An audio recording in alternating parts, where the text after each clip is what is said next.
Hello everyone, আমাদের কেনাকাটা শেষ। দেখতে পাচ্ছেন আমার সামনে একটা ব্যাগ, পিছনে একটা ব্যাগ। সামনের ব্যাগে হচ্ছে ল্যাপটপ আর পিছনের ব্যাগে হচ্ছে আমার জামা কাপড় না ইত্যাদি ইত্যাদি আর কি। সো একটা ল্যাপটপ নিলাম, গোপ্রো ক্যামেরা কিনলাম।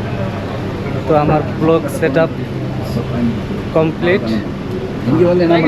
এখন আছি আমরা অ্যাপেল মিরাজের শোরুমের সামনে। অ্যাপেল মিরাজ ভাইয়ের শোরুমের সামনে আছি। সো এখান থেকে এখন আমরা চলে যাব টিপিএস বাস স্ট্যান্ড। সো এখান থেকে হয়তো যেতে 1 ঘন্টার মতো লাগতে পারে, হয়তো বা যেতে হবে গ্রামে।